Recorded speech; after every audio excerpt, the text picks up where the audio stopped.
Nueva app, actualízala y descárgala en App Store o Play Store. TVC va con vos.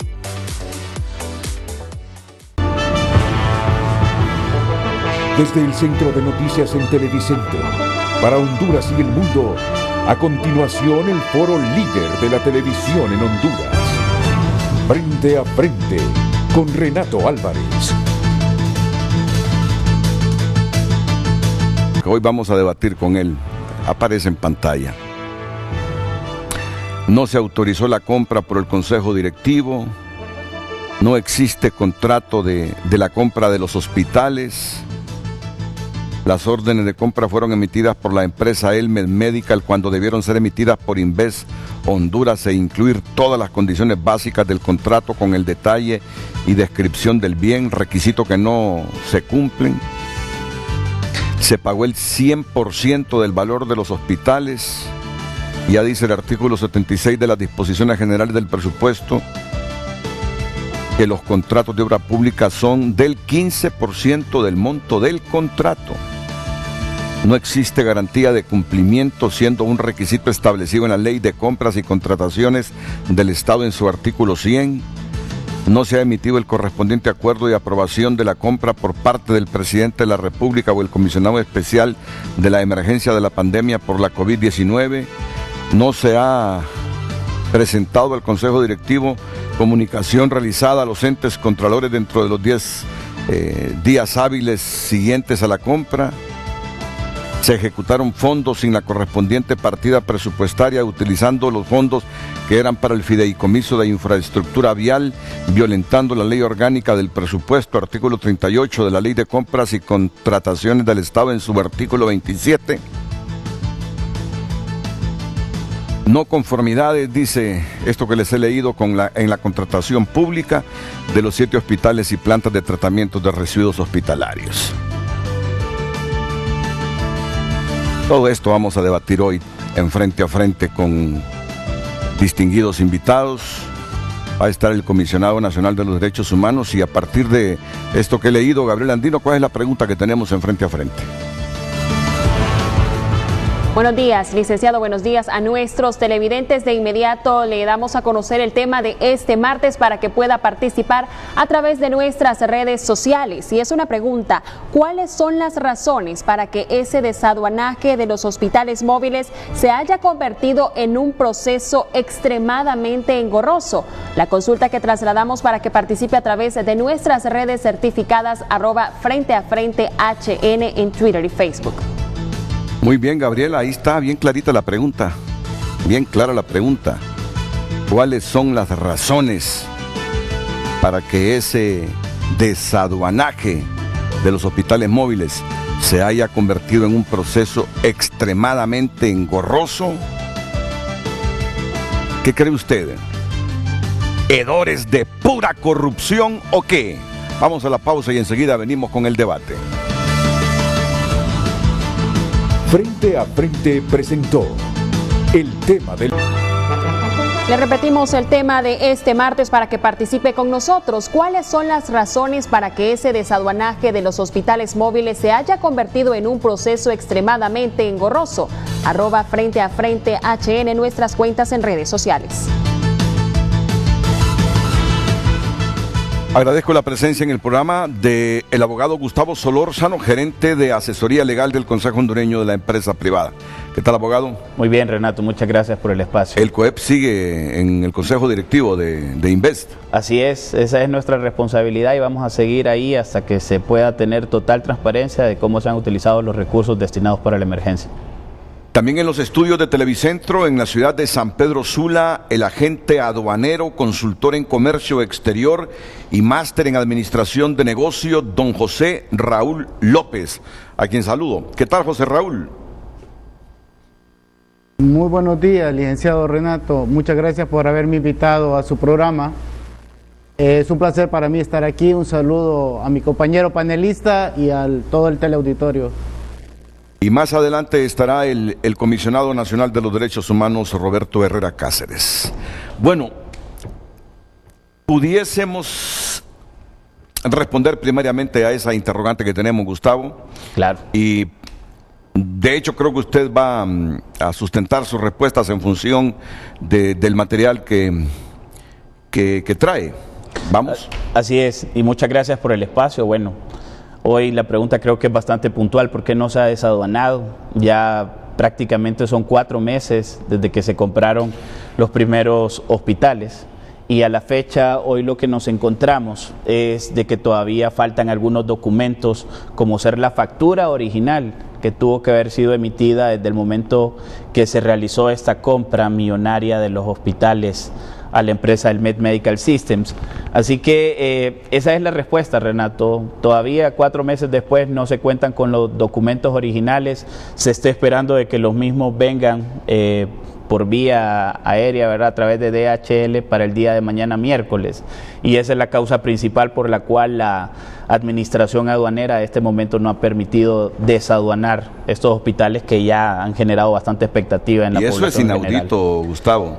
Le voy a comentar de que justamente ese tema se trató, me ha tocado estar participando, ¿verdad?, en las últimas sesiones del Consejo Directivo en condición de asesor de los miembros de representantes de COEP, y fue un tema tratado, y en ese sentido yo quiero mencionar de que los 5 miembros del Consejo Directivo se mencionaron totalmente en desacuerdo con lo que ha venido ocurriendo. No es posible que 4 meses después, más allá de todo lo que ha ocurrido, no se puedan contar con estos documentos originales, porque es un tema justamente de planificación. Esta temática de los hospitales y de todas las demás compras que ha realizado Inves, que aproximadamente anda por el monto de 1.900 millones de lempiras, pues ha generado mucha expectativa. No sé si al final el mismo temor que ha generado dentro de estos funcionarios ya los ha convertido, ¿verdad?, o los ha llevado a un nivel de incompetencia, porque no le puedo llamar de otra manera, en cuanto a no haber podido tener toda la documentación necesaria con el tiempo suficiente para poder desaduanar estos barcos, estos hospitales. Bueno, la presentación es bastante puntual. Yo lo que quiero que entendamos es en qué consiste las funciones de Inves y cómo está coordinado lo que es el Consejo Directivo. Y aquí, de manera muy rápida, le voy a tomar 5 minutos para mencionarle que Inves existe desde el año 2005.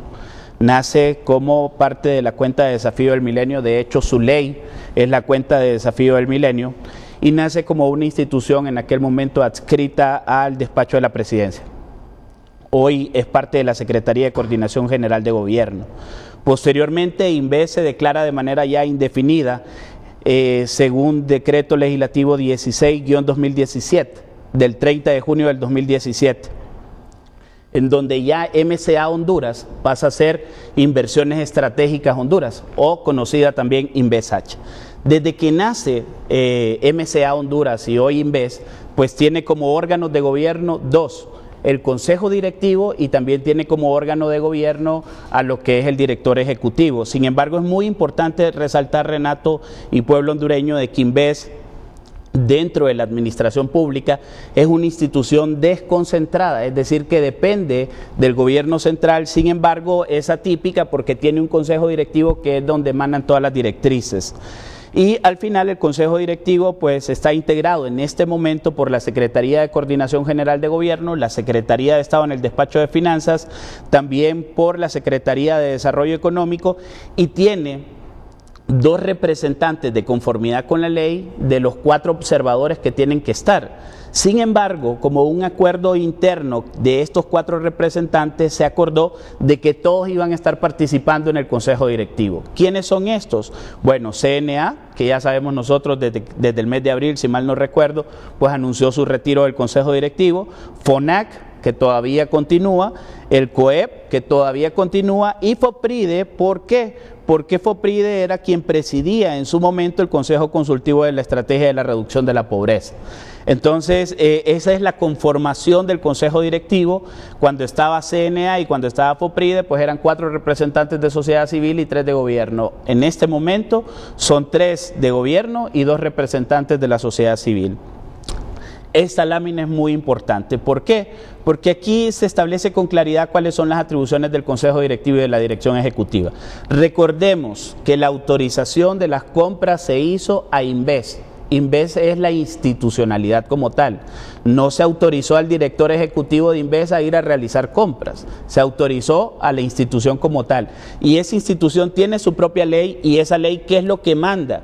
Manda que tiene un consejo directivo, su director, y que ese consejo directivo está en la obligación de aprobar el presupuesto y el plan operativo, pero de manera previa, no una vez que ya está ejecutado. Eso me pareció a mí sorprendente. Bueno, a raíz de eso, pues el COEP y los representantes de COEP en la sesión del viernes anterior emitieron su voto razonado manifestando la desaprobación a esto, porque no es posible de que se pretenda aprobar un presupuesto en atención a la emergencia de 2.200 millones en donde ya se han ejecutado 1.900 millones a la fecha. Pero ¿quién somete a discusión eso a nivel del Consejo Directivo? No, vamos a ver, todo eso, las atribuciones de conformidad con el artículo 19 y 23 de la ley de Inves Honduras, es el director ejecutivo el que debe de llevarlo al Consejo Directivo. Aquí más bien el Consejo Directivo ha tenido que actuar, ¿verdad?, exigiéndole, venga para acá, ríndame cuentas. En este caso, pues obviamente hubo un cambio de director, y la nueva directora lo que hizo fue tratar de llevar el plan operativo de lo que ya se había ejecutado. Sin embargo, Renato, y yo tengo que decirlo aquí, desde el mes de abril, los representantes que quedaron a lo interno del Consejo Directivo, y hablo de los 5, se manifestaron en contra de todas las compras, de la manera como se habían hecho las compras, porque yo creo que la necesidad existía. Sin embargo, la forma como se hizo no fue la correcta. No es posible de que 2 meses después, y yo quiero dejar algo sentado, ¿por qué la sesión del 27 de abril? Bueno, esa sesión del 27 de abril fue a raíz de una nota que envió el Consejo Hondureño de la Empresa Privada en fecha 22 de abril, en donde manda a pedir de que se convoque al Consejo Directivo con el propósito de dar cuenta sobre la compra de los hospitales y las compras de emergencia. Aquí ya sabemos nosotros las fechas con claridad en que se llevaron a cabo las compras, fue el 19 de marzo y el 2 de abril.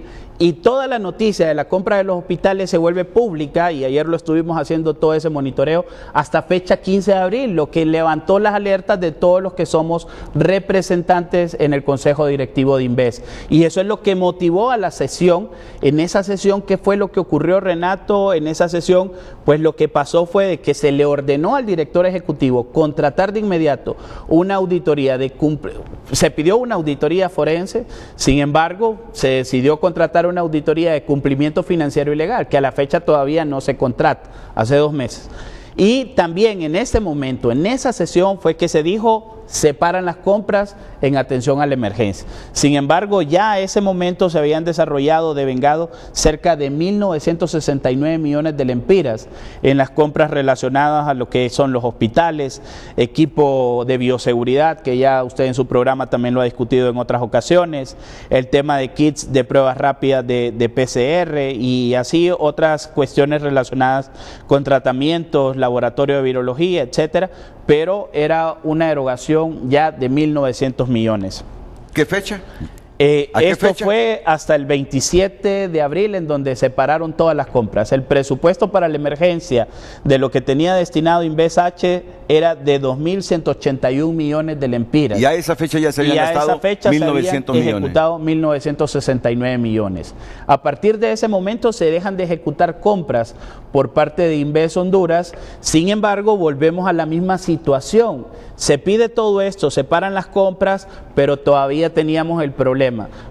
Se enviaron notas todavía en el mes de mayo, lo recuerdo, y nuevamente en el mes de junio. Obviamente, pues todo el mundo esperaba estos hospitales. Las primeras fechas de compromiso eran en el mes de mayo, luego que junio, y posteriormente ya al final, pues ahora en el mes de julio para los primeros 2. Pero a raíz de todo el escándalo que se dio, nuevamente se volvió a enviar por parte del Consejo Hondureño de la Empresa Privada el 22 de junio una nueva nota para tener una nueva sesión del Consejo Directivo, la cual fue desarrollada, si mal no recuerdo la fecha, el miércoles 24 de junio.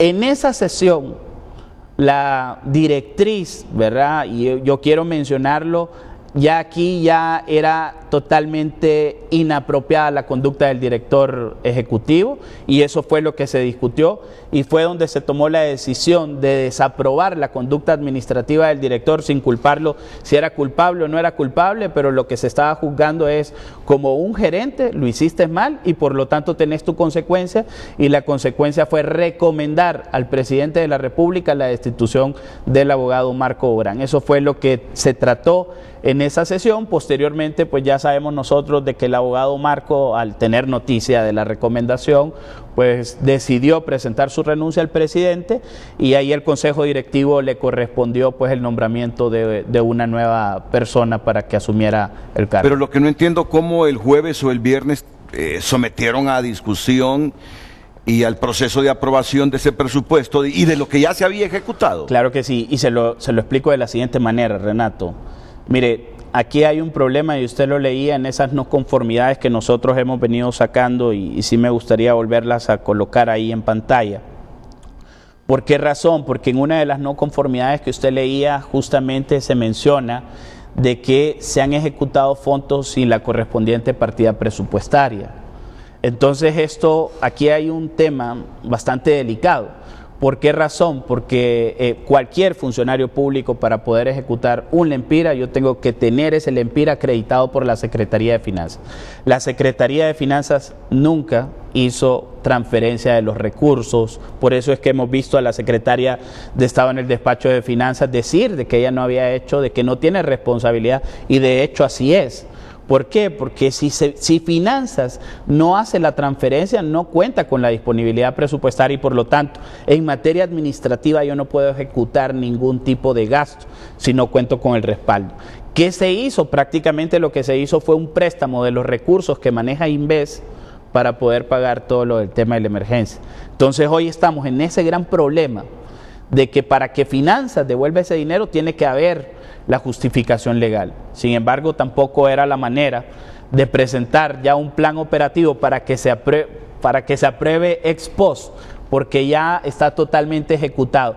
Eso, Renato, y quedó consignado en el voto razonado del representante de COEP, don Eduardo Atala, pues es prácticamente una aceptación tácita de todo lo que se había hecho, y por eso la manifestación en contra, dando todos los argumentos jurídicos en cuanto a todos los vicios que en nuestra consideración y análisis legal tienen las compras realizadas en los hospitales. ¿Quién presentó eso en la sesión ¿qué día fue exactamente la sesión? La sesión fue el viernes recién pasado. ¿La presidenta del Consejo Directivo o la directora? No, fue la directora ejecutiva. La directora. A raíz de comunicación. ¿Cómo se le ocurre cruzada a la directora, me pregunto, y ustedes, discúlpenme la forma como hago la pregunta, pero ¿cómo se le ocurre pensar que la parte no gubernamental que todavía sigue ahí en el Consejo Directivo de Inves iba a aprobar este presupuesto y avalar lo que ya había hecho el anterior director ejecutivo? Le voy a decir algo importante, Renato.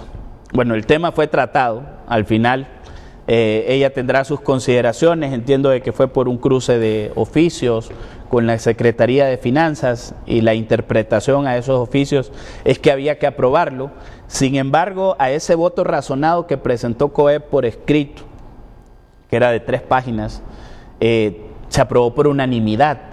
Es decir, al mismo voto se sumó la Secretaría de Desarrollo Económico, la Secretaría de Finanzas, y también doña Marta Doblado en su condición de presidente y secretaria de Coordinación General de Gobierno.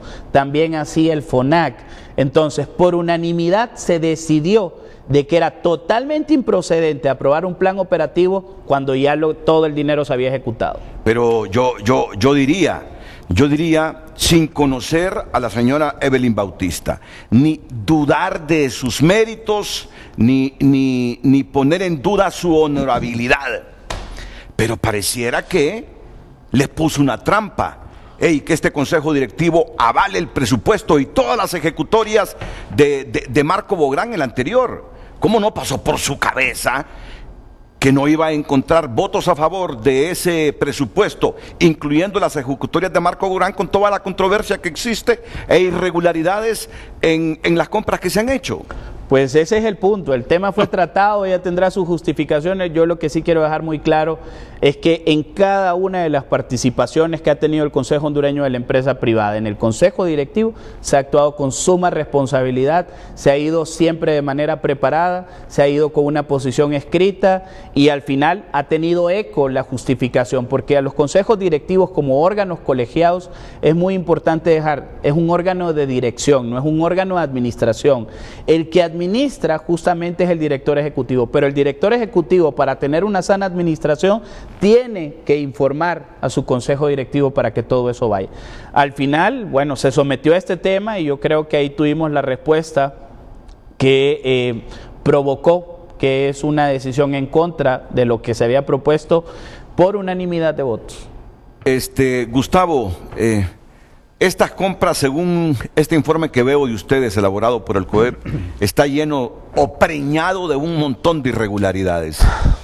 Así es, Renato. Nosotros, desde el momento que tuvimos a la vista la información por parte de nuestros representantes, pues se hizo un análisis legal de todo, junto con el Departamento de Asesoría Legal de COEP, la persona especialista en la parte administrativa, pues prácticamente desminuzó todo lo que había en el tema de las garantías, Renato, que eso, o sea, yo quiero dejar algo claro.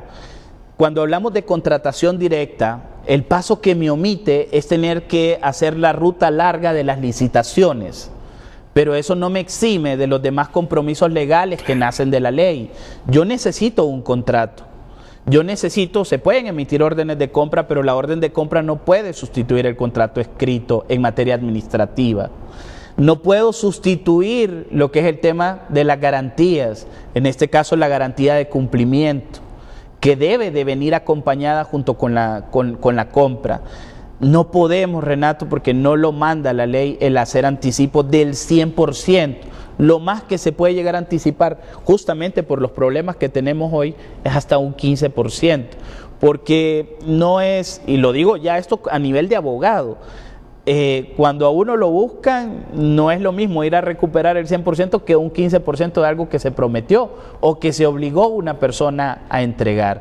Así que hoy nos encontramos con un problema en donde el Estado de Honduras pues tiene ahí una situación por 1.200 millones de lempiras, en donde todavía el cumplimiento para los siguientes hospitales está comprometido. No sabemos, las justificaciones son la situación de emergencia, que lo entendemos, pero si se tuvo, ¿verdad?, el tema de hacer una compra de contado prácticamente, era con todas las garantías del caso para que se cumpliera también por parte del proveedor con lo que se había acordado. Es decir, no es argumento, porque ese fue el argumento siempre de Marco Bográn y posiblemente nos esté viendo Marco Bográn. Es que si no lo comprábamos de esa manera rápido, en 2-3 horas alguien se podía adelantar y comprar el hospital. Ese fue siempre el argumento para todas las compras que hizo Invest. Yo entiendo, bueno, no me voy a, ese es el argumento y la justificación que ha dado el abogado Borán. Sin embargo, yo voy a destacar algo, y que es un tema que hemos hablado con nuestros representantes. Esto no es derecho civil, esto no es una transacción entre Renato y Gustavo, esto es una administración pública en donde el dinero que se administra es del pueblo hondureño y hay que cumplir con la ley. Ningún funcionario está autorizado para pasar por encima de la ley, Renato. O sea, ya la Constitución es muy clara. Yo hago lo que la ley me dicta. Hay, ¿verdad?, un principio en el derecho que dice que la ley lo que no prohíbe lo permite, pero eso es en el derecho común, en el derecho civil, pero en el derecho administrativo no funciona así. En el derecho administrativo no tengo más atribuciones que las que expresamente me confiere la ley, y la ley en ningún momento le confirió al director ejecutivo de Invest hacer compras directas sin consultar a su consejo directivo. La ley de Invest es muy clara en cuanto a que los contratos tienen que ser autorizados por el consejo directivo, hecho que no ocurrió, y que yo estoy seguro que si se hubiera llevado al consejo directivo se le hubiera dicho que no hasta que se contaran con los recursos del presupuesto asignado para la emergencia, que ese fue otro de los grandes errores. Gustavo, pero ahí debe quedar una lección para que se hagan reformas o se estudie esta amarga experiencia que estamos atravesando con esta compra de Inves. Yo estoy seguro que antes de que este hombre comprara esos hospitales y pidiera al Banco Central esos fondos por arriba de los 47 millones de dólares, alguna información ya había circulado entre los miembros del Consejo Directivo de Invest. Yo lo que le puedo decir, Renato, es que los miembros representantes, porque no puedo hablar por los demás, pero sí hablo por los representantes de COEP, no tuvieron conocimiento. Y al momento de tener conocimiento, y como usted lo ha dicho, hay experiencias, ¿verdad? Y de las experiencias hemos aprendido mucho. Y de esas experiencias que hemos aprendido fue que de inmediato se tomaron todas las acciones con la debida diligencia del caso para pedirle al Consejo Directivo, reúnase, pídale la información, por favor que le documente. Y a partir de eso y yo aquí lo tengo que decir, todos los miembros del Consejo Directivo por lo menos se han comprometido en recabar esa información porque nadie quiere tener ningún tipo de problemas en el futuro. Sin embargo, las compras se realizaron, no se realizaron, y ese es el punto concluyente, no se realizaron siguiendo los procesos que manda la ley. Ese es el punto. Si me puede ubicar ahí cómo está conformada la Junta Directiva para hacer una pausa comercial y luego entrar con don José Raúl López, el agente aduanero, la Junta Directiva. Aquí está. Está el Consejo Directivo y ahí aparece conformado nuevamente. Secretario de Estado, Coordinador General de Gobierno. Que en este caso es doña Marta Doblado. Así es, quien preside el Consejo. Sí. Secretaría de Estado en el Despacho de Finanzas. Secretaría de Desarrollo Económico, que estamos hablando de la licenciada Rocío Tábora y de la designada presidencial María Antonia Rivera. Ya son tres figuras del gobierno. Así es. 2 representantes de sociedad civil, que puede estar entre CNA, FONAC, COEP y FOPRIDE. Los 4 estaban integrando, sin embargo ya sabemos que FOPRIDE y CNA se retiran y queda COEP, que yo le doy gracias a Dios que se haya quedado porque ha ayudado mucho, y FONAC, que también se ha quedado con el propósito de que se respete la ley. A mí, Gustavo, me parece increíble que un hombre haya cometido tantas irregularidades en la adquisición de estos hospitales y otros insumos, si no es con el aval de otros que por autoridad están arriba de él. Manejar 1.900 millones de lempiras, adquirir compras por ese valor con dineros públicos para una sola persona, es demasiada discrecionalidad para administrar esos recursos, y que alguien venga y omita todos los procedimientos de ley y solo justifique es que si no compraba ese día los hospitales, me los quitaba Costa Rica, o me los quitaba cualquier otro país, me los quitaba cualquier otro estado que andaba buscando hospitales. Yo digo, asumir esa responsabilidad omitiendo ese montón de requisitos para un funcionario que para mí, por el rango que tiene, puedo decir que es de segunda categoría. Atreverse a eso solo me parece increíble. Si no es porque alguien le dijo, hágalo porque lo necesitamos, hágalo de esta manera. Y esas son las preguntas que se está haciendo la gente. ¿Quiénes asesoraron al señor Marco Bográn para cometer tantas irregularidades? Que aquí las está describiendo el COEP. Aquí viene el COEP con las irregularidades, con las violaciones a la ley que se cometieron. ¿A quién consultó Marco Bográn? Es la pregunta que yo me hago y que yo creo que se está haciendo el Ministerio Público, y ojalá que a fondo investigue el Ministerio Público. En este caso, las comparecencias que ha tenido Marcos en el Congreso Nacional, en el mismo Consejo Directivo, es que la compra se hizo a solicitud de la Secretaría de Salud. Hay un oficio. Sin embargo, al mismo tiempo que crearon la ley, Renato, por eso es que dicen de que el que crea la ley hace la trampa. En el decreto 31-2020 y en el decreto 33-2020, en el primero, que es el de aceleración económica, y que usted tuvo aquí a representantes del Seguro Social, recuerdo, presentando todos los hospitales que se pretenden construir con el 3% del impuesto sobre la venta, del aumento que se dio en el año 2014, pues ahí se estableció también de que para poder realizar Inves como ente ejecutor de las compras, tenía que haber suscrito también un convenio con cada una de las instituciones que le pidieron. Convenio que no existe a la fecha tampoco. Y esa es otra de las causas, ¿verdad?, que han motivado la insistencia de COEP en que se presente.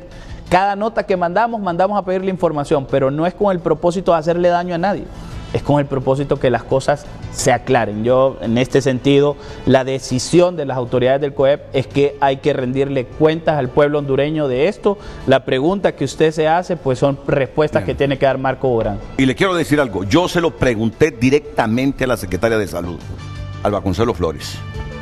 Se lo pregunté directamente sobre esta compra de hospitales.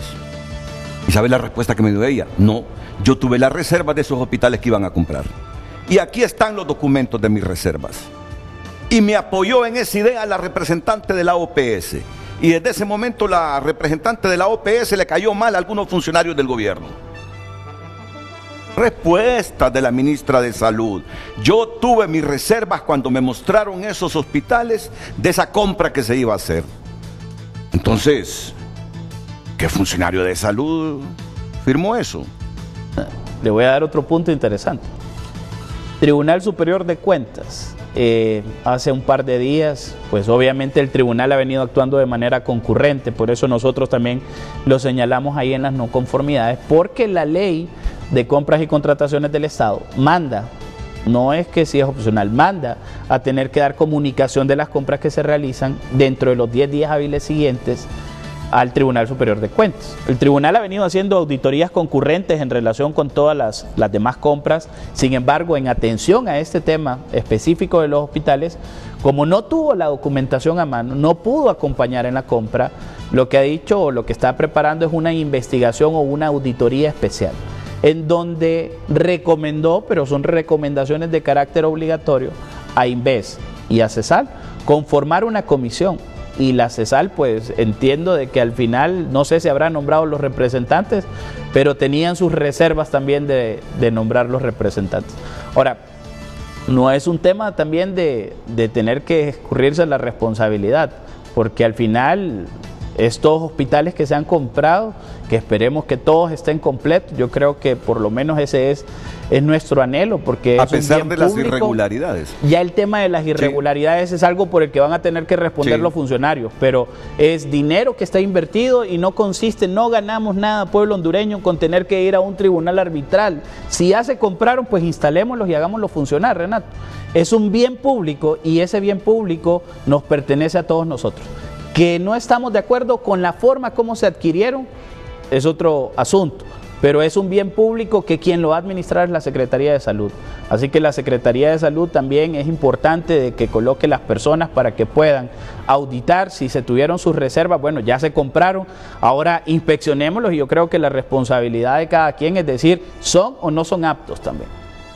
Y esperar que lleguen los otros 5. Que dice la actual directora ejecutiva del Inves, ayer le dijo Axel López, que en 6 semanas, a finales de agosto, envían los otros 5. Bueno, vamos a esperar. ¿Tienen un elemento adicional? Bueno, ahí ustedes tienen, igual ya les queda la presentación aquí porque hay una cronología de lo que ha sido todo el marco legal de emergencia, Renato, y la debida diligencia que se ha tenido. Vuelvo, yo aquí hablo en representación de COEP, aunque sé de que todos los miembros del Consejo Directivo hasta el momento han hecho una debida diligencia en atención a este tema. Yo insisto, en cada una de las sesiones que se ha tenido, las votaciones han sido por unanimidad. Es decir, de que todos mantienen el mismo principio, desde la destitución, desde la auditoría, desde el tema también de razonar su voto en contra de lo que era la aprobación del plan operativo, de exigir, porque me consta en la última sesión, de exigir a la administración de Inves que se deduzcan las responsabilidades administrativas. No estamos hablando penales, Pero si uno es el gerente de algo y alguien comete un error, es necesario también deducir las responsabilidades administrativas a través de los correspondientes procedimientos internos, disciplinarios, ¿verdad? Porque no es posible que a la fecha, 4 meses después de que se desarrollaron las compras, no podamos tener el documento original de la factura, cuando esto se tuvo que haber tenido desde el inicio. Cuando ya a esta fecha teníamos que contar con todos los documentos para que eso saliera de inmediato de la aduana, que ya la persona Raúl, ¿verdad?, que va a estar desde San Pedro nos podrá apoyar, pero creo que es impensable de que que nos íbamos a enfrentar ante una situación que por no tener una factura de 1.200 millones de lempiras, 1.200 millones de lempiras, no íbamos a poder desaduanar este bien tan importante para este momento. Y eso es sospechoso, y hay algunas organizaciones que creen que esta tardanza debe investigarse profundamente porque de repente se están cuadrando cifras y manipulando documentos. Pero lo cierto es que ese documento original, ese contrato original no está, viene volando, dicen que llega mañana miércoles, que inmediatamente se lo trasladan a la factura, Renato. La factura, no es la factura. contrato.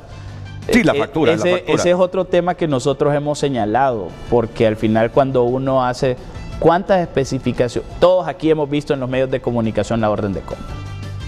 Sin embargo, la orden de compra no cuenta con las especificaciones técnicas de los hospitales. Dice 2 hospitales móviles, 1 hospital móvil y 4 hospitales de 51 personas.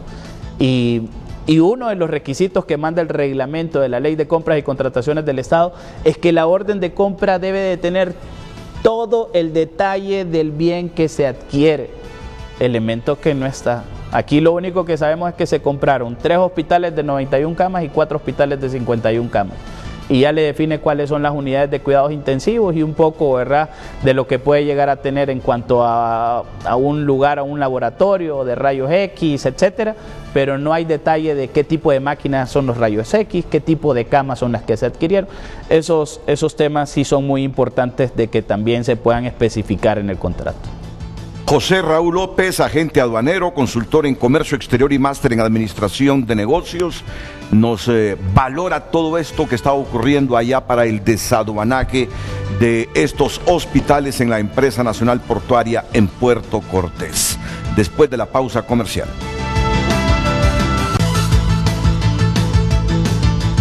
Continuamos con Frente a Frente y de inmediato damos lecturas a sus comentarios. Rocaje Canales. La corrupción y la impunidad, ningún proveedor exterior puede embarcar y el transportista o naviera subir una mercadería sin la correspondiente factura de exportación. Siempre viene el original adjunto a la mercadería y envía un fax, ahora correo electrónico y una copia firmada y sellada por el embarcador como prueba del embarque. Aquí es una cosa, el fabricante no es con quien tratamos, sino con el coyote o intermediario quien ahora quiere cuadrar la factura. Luis Pineda, no se puede pedir respuesta donde ya están contestadas. Todo esto se debe a la corrupción que impera en el país. Lamentablemente somos un país sin justicia. Eduardo Ulloa, el gobierno fue muy diligente que se le aprobaran fondos por parte del Congreso Nacional y gestionó de manera casi expedita préstamos ante el Fondo Monetario Internacional y Banco Mundial para combatir el COVID-19. Pero hasta el momento lo único que se ha visto es una mala administración y una nube de corrupción de dichos fondos. Nuestros hermanos hondureños siguen muriendo por la precariedad del sistema de salud, que es más que evidente. Gobierno, ¿dónde está el dinero? Consulta. Adalid Paso, ¿qué más puede ser? Robo a gran escala. Eso todos lo sabemos. Lo único que no lo saben son las autoridades. Luz María Figueroa, este informe está diciendo que la compra de hospitales está ilegal. ¿Qué esperar de Marco Bográn que salga del país? Agradecemos sus comentarios y participaciones. Continuamos con Frente a Frente. Miren, Juliet Handal fue presidenta del Consejo Hondureño de la Empresa Privada. Usted no trabajaba ahí todavía, ¿no? En el COEP cuando Juliet fue presidenta. Todavía no, pero sí la conozco, doctora. Dice Juliet, y aquí les pongo el mensaje en pantalla.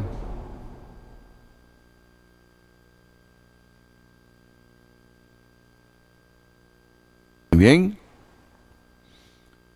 Dice Juliet. Lamentable, el Consejo Directivo de Inves se quedó callado ante tanta denuncia del CNA y otras, y ahora justifican que mandaron notas y después de más de 2 meses renuncian. De verdad que no hay justificación que valga. Desde el inicio debieron haber hecho. En el caso de nuestra institución, es que el representante no informó o no se dio cuenta. Ahora dice el abogado Solórzano que aprendieron experiencias. Permítanme. De verdad que COEP debe poner representantes en instituciones como Inves que cuiden con mucha responsabilidad, cuidando el prestigio del COEP, que se ha visto muy mal. No pueden actuar como fariseos, dice Juliet Handal. ¿Me da réplica? Sí, sí. Bueno, en primer lugar, no dije que aprendimos de esta experiencia, he dicho de que la experiencia ya nos ha dejado, ¿verdad?, pues algunas lecciones aprendidas, yo creo que a todos los hondureños. Y en ese sentido, yo no puedo decir también de que hemos renunciado, más bien por el contrario. He dicho que de manera responsable el COEP se ha mantenido en el Consejo Directivo con el propósito, porque esto es lo que se ha decidido por parte del COEP, con el propósito de hacer lo que estamos haciendo hoy, rendir cuentas y decir qué es lo que no ha estado bien. Aquí yo no vengo a justificar la labor de nadie, yo lo que vengo a decir es que las cosas no se hicieron bien y que por parte de COEP, pues nosotros decidimos quedarnos en el Consejo Directivo con el propósito justamente de enfrentarnos ante la población hondureña y rendir cuentas. Ese es el punto nuestro.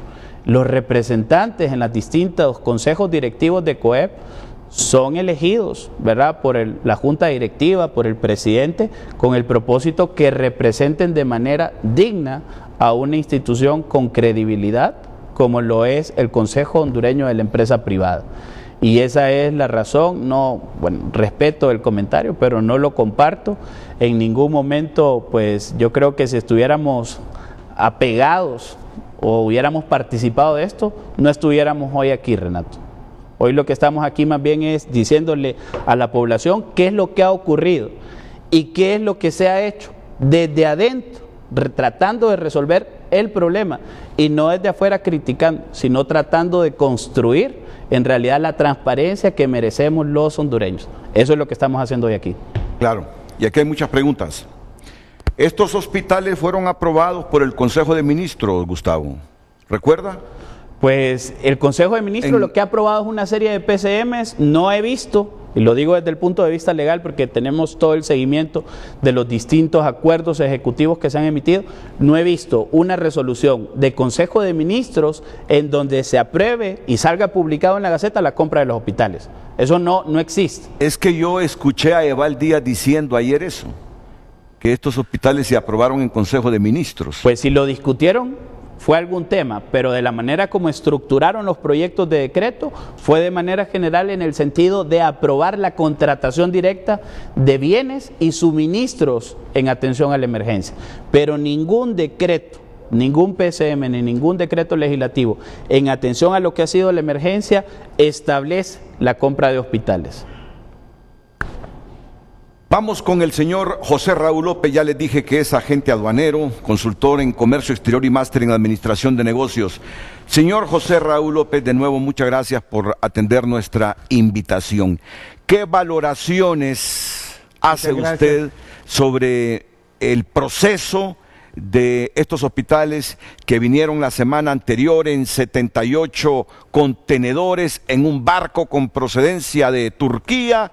No venía la factura original y ahora esto ha impedido el desaduanaje de estos supuestos hospitales en una emergencia que la gente necesita de más hospitales, de más camas para ser atendida con dignidad. Le escuchamos. Muchas gracias, muchas gracias. Quisiera iniciar mi participación explicando que existe una ley regional centroamericana que rige todo este tema de las aduanas, los despachos de aduana, tanto de las mercancías que se importan como las que se exportan. Y esa normativa es a nivel regional y por consiguiente tenemos que respetarla. En esta misma normativa, en el artículo 321, establece que para hacer la declaración de aduanas, que es donde se inicia el proceso de desaduanaje de las mercancías, se requiere de una serie de documentos que deben de adjuntarse a la declaración de aduanas. Y en el caso específico de esta mercancía, de esta expedición de mercancías que estamos hablando, solicita un bill of lading, que es el documento de embarque, solicita una factura, solicita una lista de empaque o packing list, una declaración al valor en el caso que proceda, las licencias, permisos estatales que se necesiten para exoneración, para control sanitario, etcétera, y cualquier otro documento que pueda aportar a lo que es la declaración de aduanas y que la aduana pueda sentirse satisfecha en el proceso. En este mismo artículo 321, en el último párrafo, dice que todos estos documentos que yo he mencionado anteriormente tienen que ser presentados en original, exceptuando los casos que el mismo ya establece, que se pueden utilizar copias certificadas, pero estos casos son exclusivamente cuando son mercancías que se importan en partes o que vienen seccionadas y que no se puede utilizar el mismo documento original para las siguientes expediciones. En ese sentido, también da la facilidad de poder hacer una documentación en electrónico para que la aduana pueda recibirla y hacer el proceso de clareo. Sin embargo, no es tan fácil solamente recibir la declaración o la documentación en electrónico. Es necesario entender que tiene que estar a entera satisfacción de la aduana. Yo lo que puedo observar en esta situación es que la aduana está siguiendo el proceso tal cual lo define la ley de aduanas. Podemos observar también que hizo utilización del artículo 87, inciso A, al no utilizar un agente de aduanas para este tipo de expedición, y está en ley, es lo correcto, ¿verdad? Porque no es carga comercial, es carga que son insumos y, para hacerle frente a la pandemia que estamos teniendo.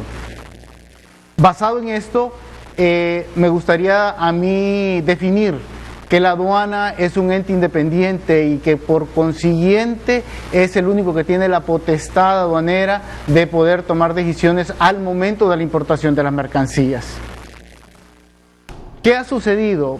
A mi criterio, creo que lo que ha sucedido es que no hubo una buena logística en la compra de lo que son estos hospitales. ¿Por qué? ¿Cómo se hace usualmente?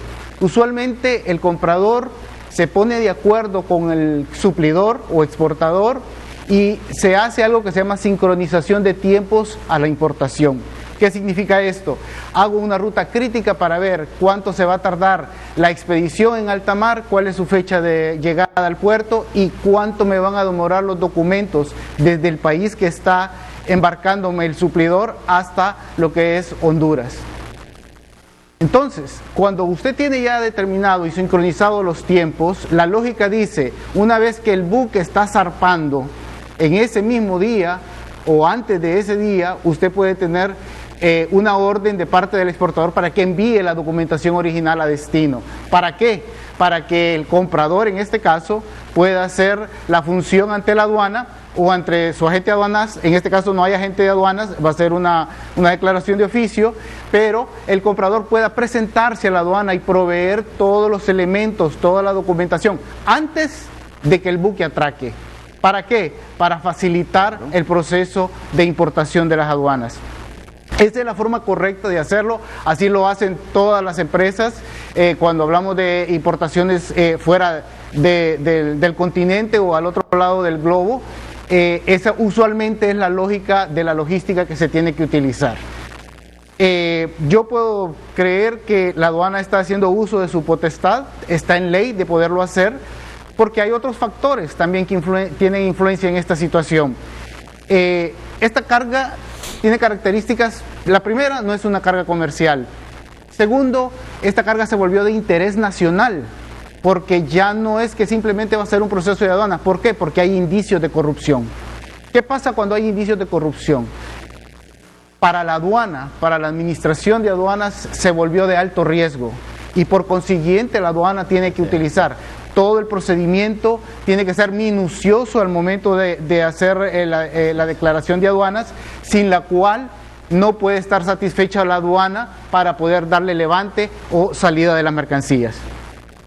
¿Qué sucede, por ejemplo, en el caso hipotético, si lo que reflejó el escáner no coincide con lo que dice la factura?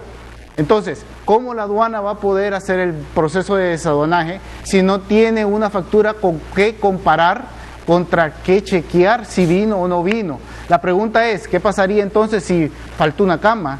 ¿Qué pasaría si faltó un respirador? ¿Qué pasaría si vinieron dañados? ¿Quién se va a hacer responsable? Tiene que ser, en este caso, la autoridad aduanera que diga, necesito la documentación para, en contra de eso, poder chequear, hacer la auditoría. Claro, la aduana se puede poner de acuerdo con los entes contralores del Estado para hacer una inspección, pero para hacer esto, el responsable de proveer todos los elementos para que el desaduanaje sea claro y transparente es el comprador, porque el comprador es el único que sabe qué compró y a qué precio compró. La aduana no puede saberlo. Entonces, para hacer la declaración de aduana, tiene el importador o comprador, en este caso, presentar, satisfacer lo que la normativa internacional dice para hacer el procedimiento de desaduanaje de las mercancías. En este momento, creo que hasta el día de hoy, al no haber una declaración de aduana, ni siquiera ha empezado el proceso de desaduanaje. Lo que ha sucedido es que se bajó del buque la mercancía, pasó el escáner y está en el depósito de aduanas. Entonces es importante entender esto porque pueden haber malos entendidos. En ningún momento la aduana puede venir y decir, ok, revisemos si no tiene la documentación. Y esto es por respaldo de la misma normativa que le exige a la aduana. Y ya lo mencioné en el artículo 321, los originales para poder hacer el clareo de las mercancías, o en este caso lo que nosotros llamamos el desaduanaje de las mercancías. ¿Qué consecuencias puede tener la advertencia del Ministerio Público que si esa factura original no llega mañana, van a intervenir los contenedores? Es que aquí este es otro punto que yo quisiera dejar claro, licenciado Renato. Las zonas primarias, que son las aduanas en sí, son áreas de excepción territorial. ¿Por qué? No puede. Porque son áreas exclusivas donde se puede ejercer la potestad aduanera. En este sentido, esto es como que usted quiera ir a una embajada y aplicar la ley en una embajada. No puede. Es una zona de excepción territorial, porque son zonas primarias. ¿Qué significa que son zonas primarias? Que aquí tiene que ver mucho la seguridad nacional. Entonces, esta normativa, este concepto que le acabo de dar, funciona para todo Centroamérica, porque está regulado por la misma ley que ya dije, que se llama Cauca y Recauca, y el Cauca y Recauca establece claramente qué es una zona primaria, qué es una zona secundaria y qué es lo que todos conocemos como territorio aduanero nacional. ¿Qué sucede? Que para mí no debería de existir en este sentido una amenaza del Ministerio Público, porque la potestad aduanera la tiene el Servicio de Aduanas. Que bien es cierto que si el Servicio de Aduanas encuentra irregularidades, ellos van a tener que hacer un llamado al Ministerio Público para que puedan actuar de oficio. Y se puede hacer de esa manera, como también se puede hacer en una revisión conjunta, pero quien tiene que tener el control del desaduanaje es el Servicio de Aduanas, porque son ellos los que, conforme a ley, tienen la potestad para hacer la revisión, que ya le expliqué cómo se debe hacer, para tener los documentos en su poder. Si no tiene los documentos en su poder, la aduana no tiene cómo comparar, cómo revisar qué fue lo que vino, si faltó, si salió averiado, etcétera, etcétera, etcétera. Si el Ministerio Público quiere, lo que puede hacer es una inspección conjunta con la aduana al momento de hacer la declaración de aduanas. Eso es otra cosa, y así se maneja en todas las aduanas del mundo. Pero el Ministerio Público no puede venir, y eso sería como querer aplicar una ley nacional violando una ley internacional. Entonces no podemos hacer eso. Tenemos que cumplir y satisfacer lo que dice Cauca y Recauca, hacerle el levante y el despacho de las mercancías conforme a ley, y luego después los entes contralores del Estado pueden proceder si es lo que se quiere hacer en este caso. José Raúl, por su experiencia como agente aduanero, consultor en comercio exterior y máster en administración de negocios, ¿le parece inaudito que se le haya olvidado a medio mundo tener esta factura original? Y en todo caso, pudiese estarse tejiendo algún acto de corrupción para justificar todas las irregularidades que ya el COEP ha descrito esta mañana en la compra de estos hospitales. No, es que se quitó el audífono, claro, y no me escuchó. Por su experiencia en este campo, ¿le parece inaudito que una inversión de 1.200 millones de lempiras venga sin esa factura original? En todo caso, ¿cree que pudiese estarse tejiendo ahí un acto de corrupción, como ya lo sospechan algunas organizaciones en Honduras como el CNA, con esta tardanza, digo, algún acto de corrupción en cuanto a manipular documentos y a cuadrar cifras? Permítame, voy a ir a una pausa porque no me sigue escuchando don Raúl López y me parece que esto es interesante. Saludo al Comisionado Nacional de los Derechos Humanos, don Roberto Herrera Cáceres. Bienvenido al programa, don Roberto. Muchas gracias, licenciado Álvarez, por su invitación a participar, y estamos interesados en hacer llegar la respuesta que tenga bien usted plantear sus interrogantes. Muy bien, ya se las estaremos planteando. Y yo no quiero dejar ir también aquí a don Gustavo Solórzano con algo que me tiene preocupado desde ayer. Las suspensiones de contratos de trabajo por la pandemia fueron de 3 y 4 meses, ¿verdad? 90 y 120 días. Vamos a ver, es que yo creo que aquí en esto, Renato, me voy a tomar 2 minutos nada más, con esto ha existido un nivel de confusión tremendo, porque en ningún artículo del Código del Trabajo relacionado a la suspensión de los contratos se establece un periodo para las suspensiones por razón de la fuerza mayor, que es lo que ha motivado la suspensión. El periodo de 120 días que se ha venido mencionando, sí, es un periodo que es para otro tipo de causas. Por ejemplo, cuando la empresa tiene exceso de materia prima y ya no tiene que producir, tiene que vender todo eso, no tiene recursos económicos y tiene la imposibilidad de adquirirlos. Son cuestiones o elementos que se pueden prever. En el caso de la fuerza mayor, si hay una empresa, hay un patrono que señaló un plazo, lo único que tiene que hacer ese patrono es manifestar la prórroga del plazo, expresando de que la causa que motivó la suspensión todavía persiste. No es necesario hacer ningún tipo de reforma. Es que tal como lo dice la prensa de San Pedro Sula, hoy estamos en vilo pensando que al cumplirse esos 120 días pudiesen estar casi al borde del desempleo 200,000 trabajadores de Honduras. Se lo pongo así, Renato, si es que el tema de terminación del contrato de trabajo por razón de lo que está ocurriendo, eso ya forma parte de lo que son las causas de terminación. Sin embargo, las empresas, y es aquí a veces donde no terminamos de entender ese rol de las empresas, son más cuestionadas que otra cosa, pero no se alaban. Las empresas no han decidido terminar los contratos porque todavía tienen esperanza de que todo se corrija. Lo que han hecho es suspender, y yo sé que muchas empresas ahorita lo que van a hacer es, bueno, todavía estamos en el problema, pasamos a 60 días más, pero lo que le quiero decir es que no se necesita ningún tipo de reforma, simplemente es notificar al trabajador de que el periodo inicialmente establecido se amplía, nada más. Sí, porque esa gente está pensando que al cumplirse los 120 días, que ya están por cumplirse o ya se cumplieron. Se cumplen, lo que pasa es que también aquí recordemos que lo que se cumple en 120 días es desde que se decretaron la suspensión de garantías constitucionales, que viene del 16 de marzo, ahora el 16 de julio. Lo que mucho trabajador que se le ha suspendido su contrato está pensando que al cumplirse estos 120 días, o si se da un plazo de 60 días, al cumplirse ese plazo adicional, viene el despido. Es lo que está pensando. Sí, pero creo ahí que fue en los medios de comunicación, y lo voy a decir porque al final fue la misma autoridad la que sacó el tema. Creo de que fue una mala interpretación que hizo la autoridad del trabajo en atención a este tema.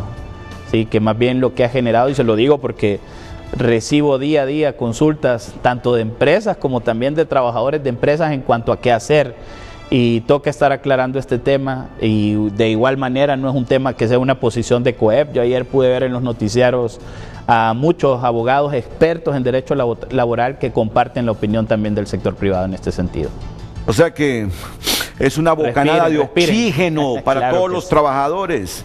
No necesariamente al cumplirse los 120 días de la suspensión Es que de sus contratos es que luego viene el despido. O si ampliara a 60 días es que al terminar esa ampliación viene el despido. No necesariamente. Podemos estar 2 años, Renato. Es que en eso ya no consiste, y yo aquí quiero ser enfático en esto. Ayer me entrevistaban con este tema, es que ya, es más, ya la terminación del contrato no consiste en porque el patrón no quiera despedirlo, es porque ya las empresas ya no pueden. Las empresas están cerrando o de a poco van sacando ya el personal porque saben que no van a volver. Tenemos una letalidad estimada para el mes de julio del 41.1% de la micro pequeña empresa. Eso es terrible. ¿Para qué fecha? ¿Para qué fecha? Para julio. O sea, si las condiciones no cambian para el mes de julio, según los estudios que ha hecho COEP junto con cámaras de comercio, Fedecámara, es 41.1% de las empresas. Necesitamos enfocarnos, entendemos todo el tema sanitario, pero necesitamos tratar el tema de la reapertura, pero con reactivación económica. Es un equilibrio entre las dos cosas. Se plantearon al momento de que yo estuve aquí con usted el 1 de junio hablando de lo de la reapertura económica. Sin embargo, no se siguió una estrategia adecuada para lograr ese balance adecuado entre lo que era la reapertura económica con el tema de la correcta administración sanitaria del país. Escucharon bien lo que dijo el abogado Gustavo Solórzano, el estudio del COEP. En julio mueren el 41.1% de las empresas. de las empresas hondureñas ante la situación que atraviesan. ¿Están escuchando bien eso? O sea, no necesitamos que termine la suspensión del contrato, la suspensión temporal del contrato del trabajo para que se nos despida por parte de la empresa si estamos en ese 41% de empresas que mueren en julio por las razones que estamos viendo. ¿Cuántos trabajadores aglutinan ese 41% de empresas? Si se estima de que 1.6 millones, vamos a ver, son cerca de 400.000, 500.000 trabajadores que emplean la mediana y la grande empresa. Y tenemos 1.6 millones, cerca de 1.2 millones están empleados por la micro y la pequeña. El 41% de eso vendría siendo cerca de 500.000 trabajadores, que es lo que nosotros hemos dicho. Casi 500.000 a 600.000 trabajadores están en riesgo de perder su empleo, no por el tema de suspensión, es por el cierre de la empresa. Así que son los empleos de más de 10 años. En 10 años hemos creado y esta cifra ya la hemos dado en varias ocasiones, hemos creado más de 432.000 empleos en 10 años. Eso es lo que nos ha costado 10 años. Que los estamos perdiendo ahora. Que los estamos perdiendo en 4 meses, en 120 días. Ese es el titular. Ese es el titular. En julio, la letalidad en las empresas hondureñas es brutal. Y cerca de 41% de nuestras empresas van a morir. Con lo cual se perderán más de 500,000 de empleos. Si lo primero nos tiene molestos, esto nos debería preocupar. ¿Qué hacer entonces para demostrar que somos inteligentes los hondureños? ¿Qué más tenemos que hacer? No se va hoy usted si no escudriñamos. Claro. Que nos ayude don Roberto Herrera Cáceres también. Nos tiene que preocupar y ocupar, Renato. ¿Qué vamos a hacer? ¿Qué vamos a hacer? Estos datos son reveladores, impactantes, frustrantes, de que se pierdan más de 500,000 de plazas laborales que se construyeron en 10 años y que en 4 meses las estamos perdiendo por la situación derivada de la pandemia. ¿Cómo podemos demostrar nuestra inteligencia a los hondureños para evitar este colapso? Ya lo tenemos, pero para que sea menos dañino esto. Después de la pausa, vamos a terminar con el tema de los hospitales. Qué bien que está don Roberto Herrera Cáceres, también comisionado nacional de los derechos humanos, para debatir este asunto, claro, de las secuelas económicas y la pérdida de más de 500,000 de empleos en el país.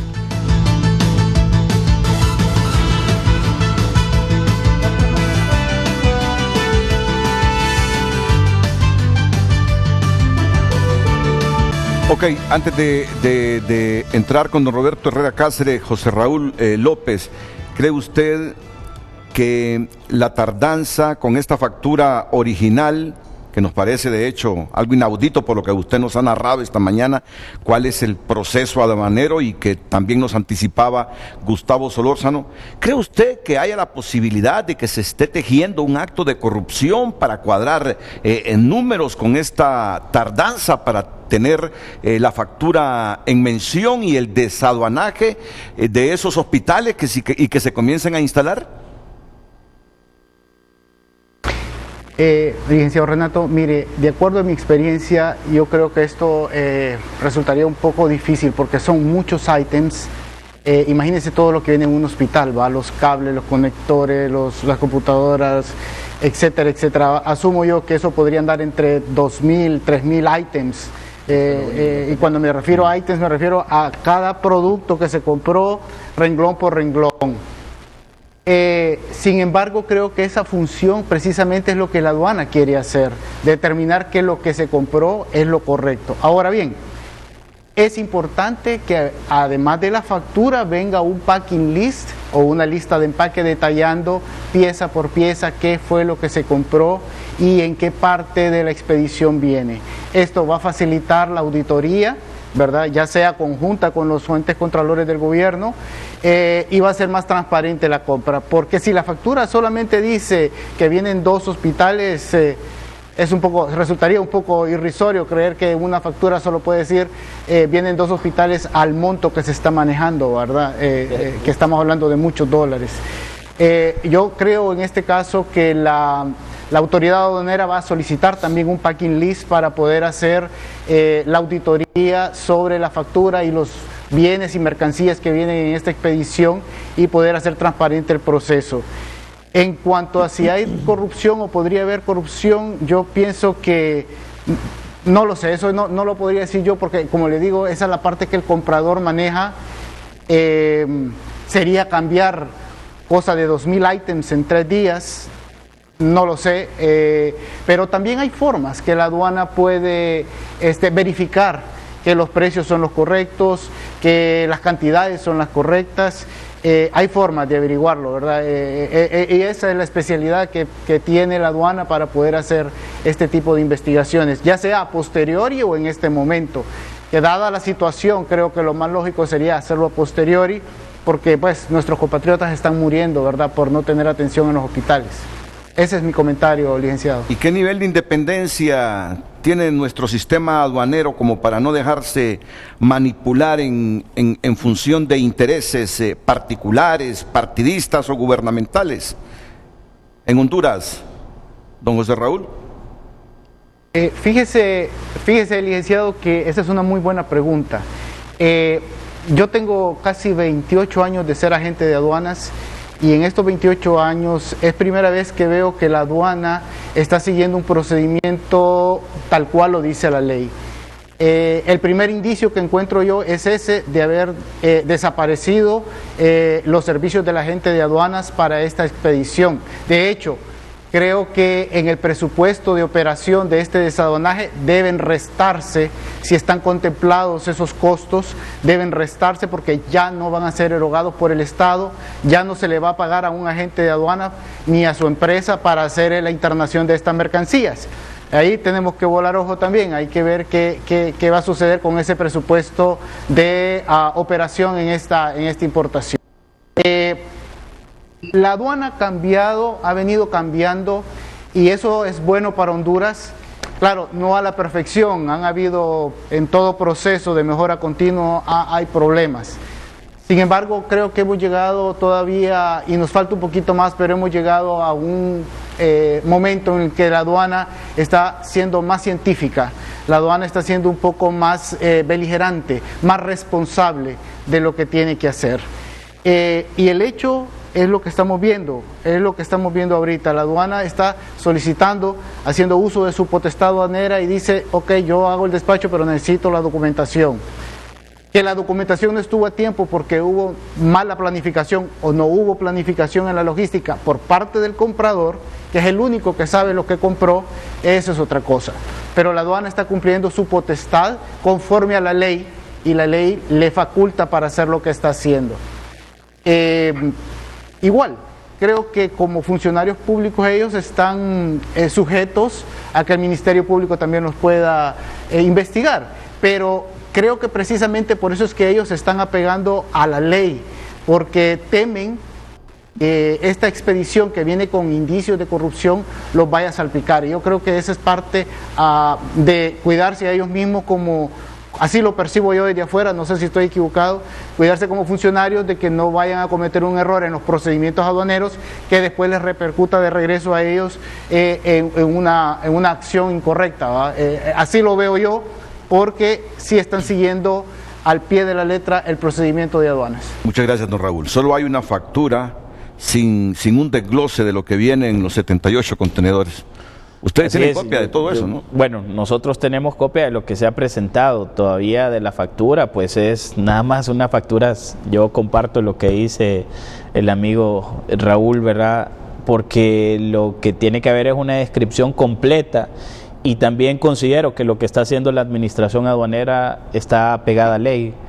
Ya el Ministerio Público tendrá que ver las acciones que corresponden para poder accesar a lo que es lo que viene como parte de lo que se compró.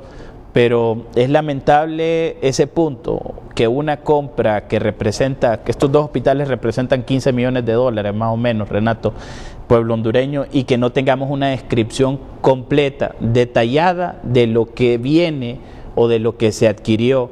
Y esto es algo que nosotros lo colocamos en las no conformidades. Sí. La orden de compra, en primer lugar, quien le emite es el comprador, no le emite el vendedor.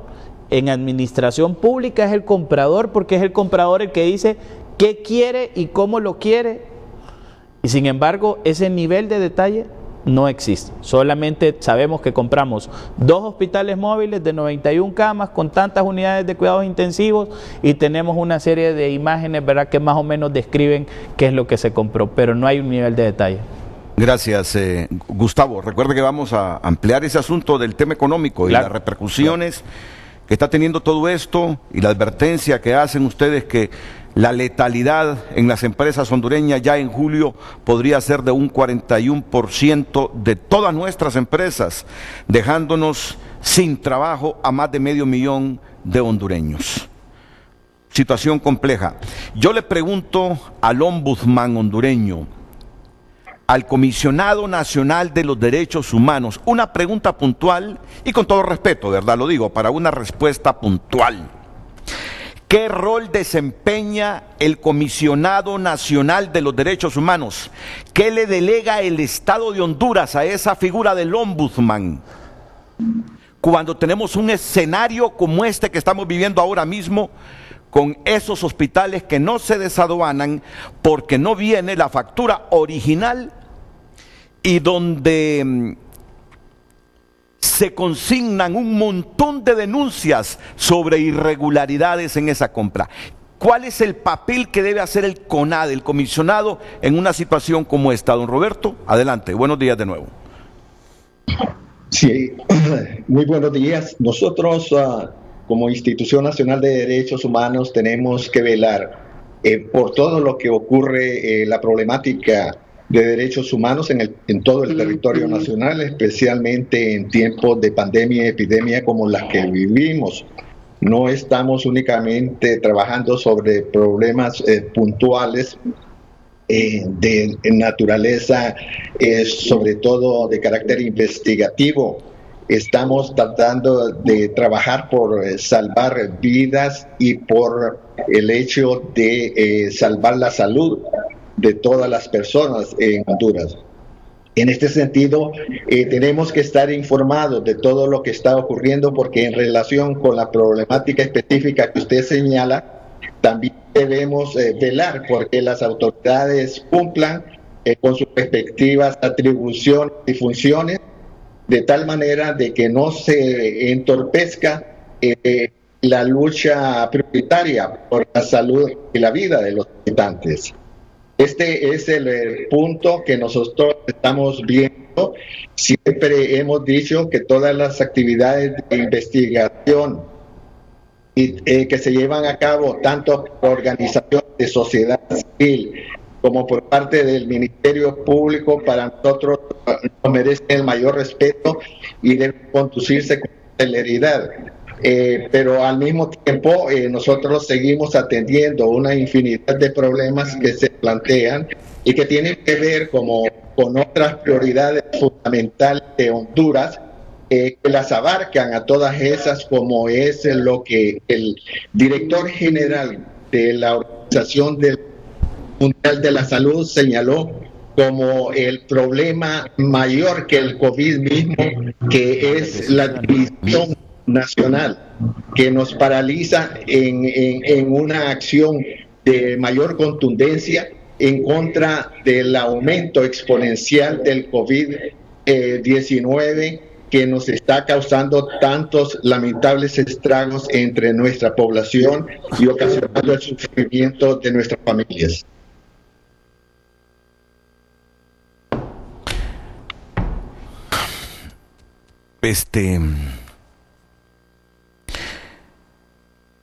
Se lo pregunto de esta manera.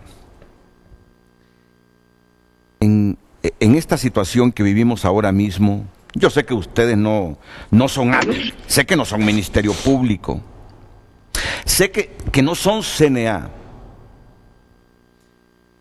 pero es el organismo, es la figura de quien protege y nos defiende nuestros derechos, los derechos humanos.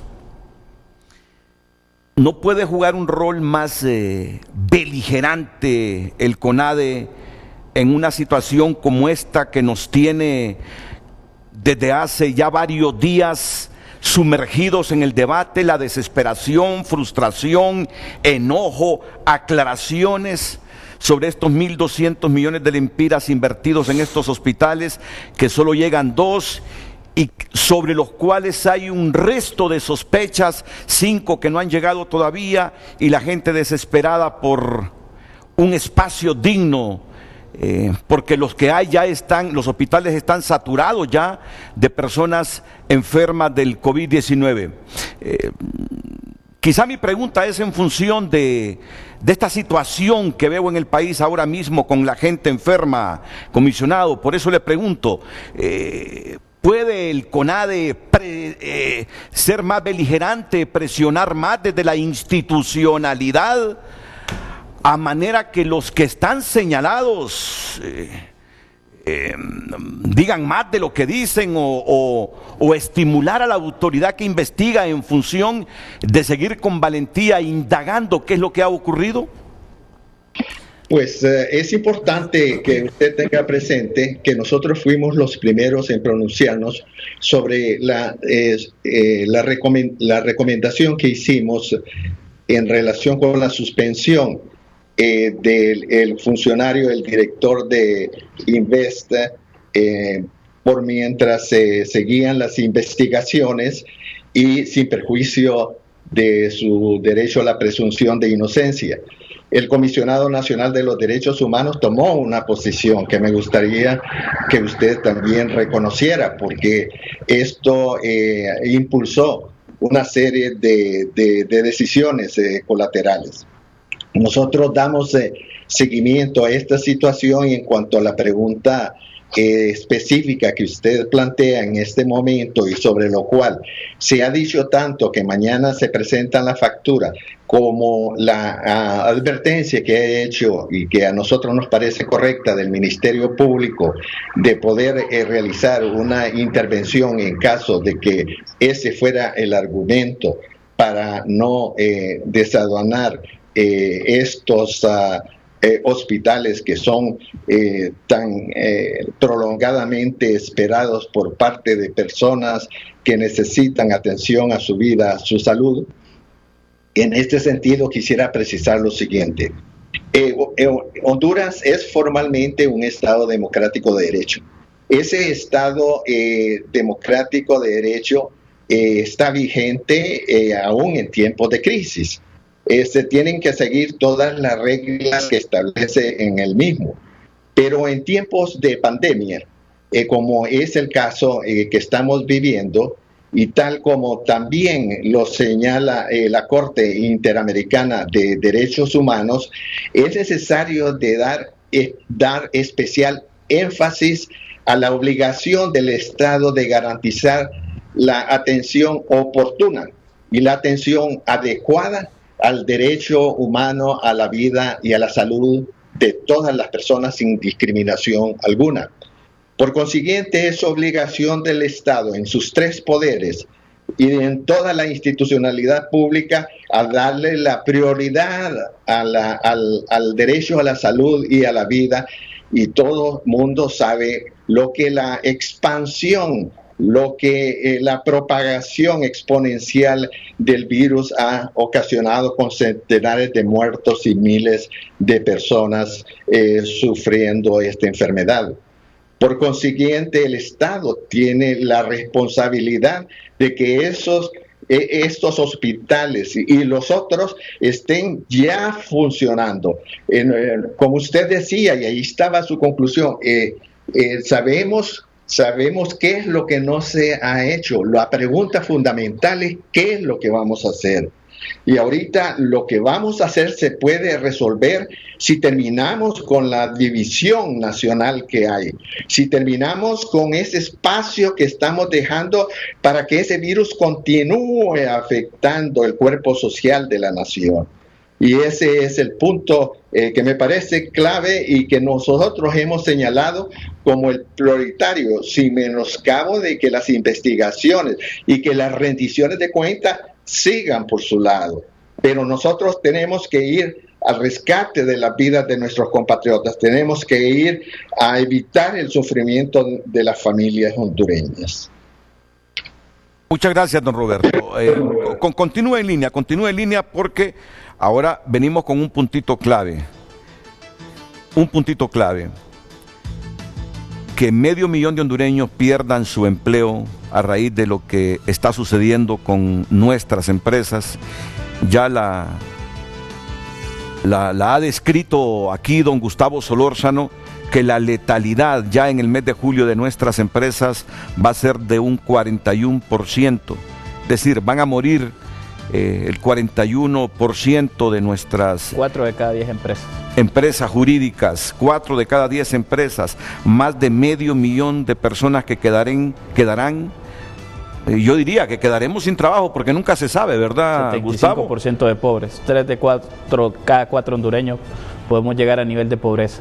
Mire, nos lleva a un debate entre la apertura económica que no está ocurriendo en el país, porque inclusive en algunos departamentos hemos retrocedido al nivel 0, estábamos en el 1, en el 2, algunos creo. Ya deberíamos de estar ya esperando ya la apertura plena, ¿verdad? Estamos desde el mes de junio de que se aprobó. Y la aspiración de que no nos contagiemos. Me gustaría escuchar esa opinión suya. El hecho de que no queden más de 500,000 sin empleo, que no quiebren el 41% o que no mueran el 41% de nuestras empresas, pero que tampoco nos contagiemos con la apertura.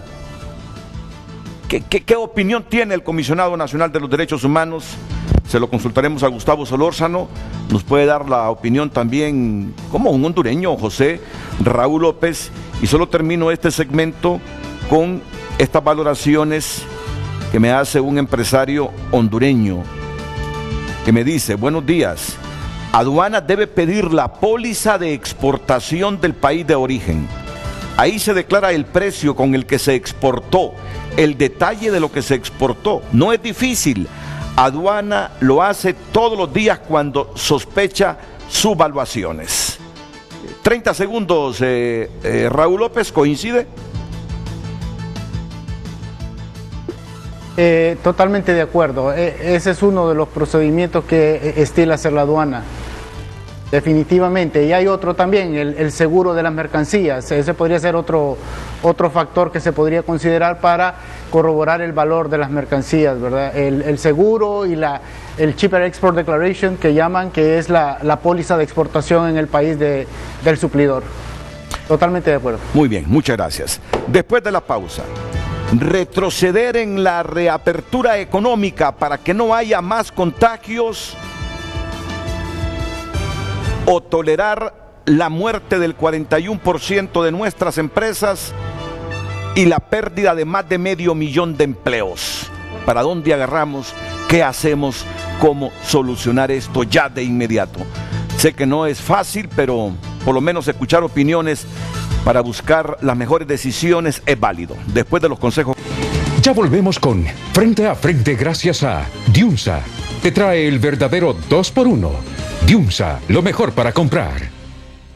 En Tigo somos la mejor señal de internet, por eso sabemos lo que es una buena señal. Te respondió rápido el WhatsApp, ¡qué buena señal! Te conectaste en el lugar más lejano, ¡qué buena señal! Encontrarte con el que te gusta y tener una super recarga para contárselo a todos gracias a la mejor señal de internet. En Tigo somos la red 4G LTE con mayor cobertura y la super recarga. Ahora con más gigas adicionales por tiempo limitado en todas las super recargas. ¡Qué buena señal estar conectado contigo! Tigo, en todo lo que te mueve. ¿Ya conoces el Duo Pack de Popeyes? 2 combos al mejor precio. Incluye 4 crujientes piezas de pollo, 2 complementos regulares de tu elección, 2 refrescos y 2 biscuits por tan solo 199 lempiras. ¿Qué esperas? Déjate acompañar con nuestro sabor inigualable. Pídelo por autoservicio o para llevar. Popeyes, amo ese pollo.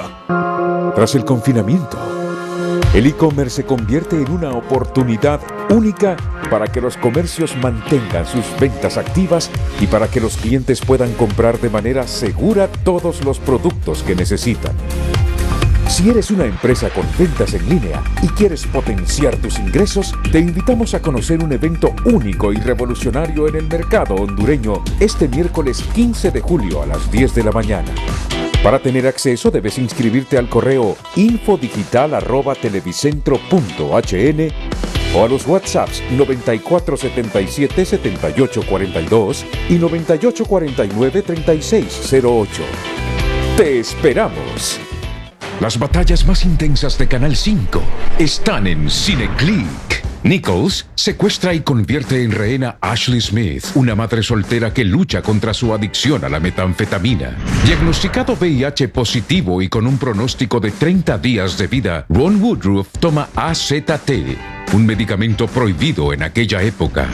Atrapado versus El Club de los Desahuciados. Con tu celular o desde tu computadora, ingresa a www.televicentro.com, pleca CineClick y vota por la película que querés ver.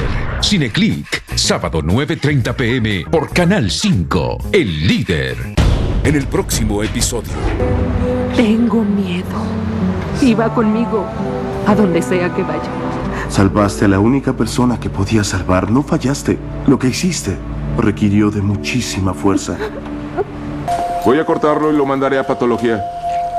Estoy loca por sentirme feliz de que el Dr. Reynolds hallara un tumor en sus intestinos. No.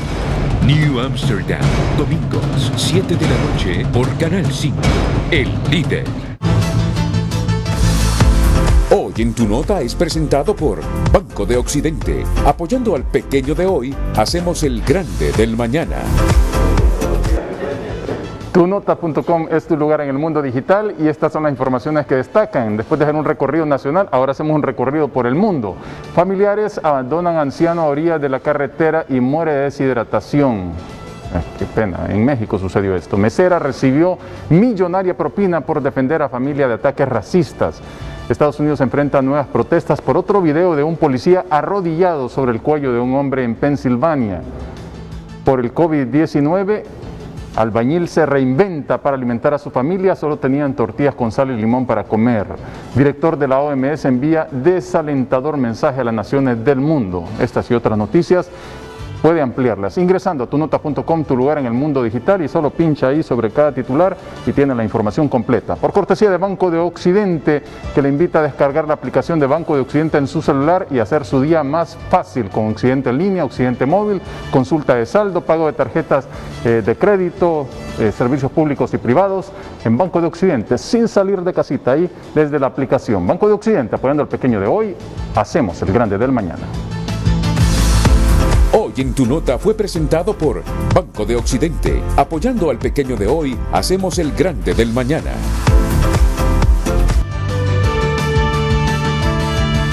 Continuamos leyendo sus mensajes a través de Twitter. Joshua Martínez: creo que no se ha presentado la factura porque están buscando la forma de modificar cifras. Así es de sencillo, es pura corrupción. Marlon Iván Padilla: la pregunta es, ¿quién es la razón? ¿Qué es la razón?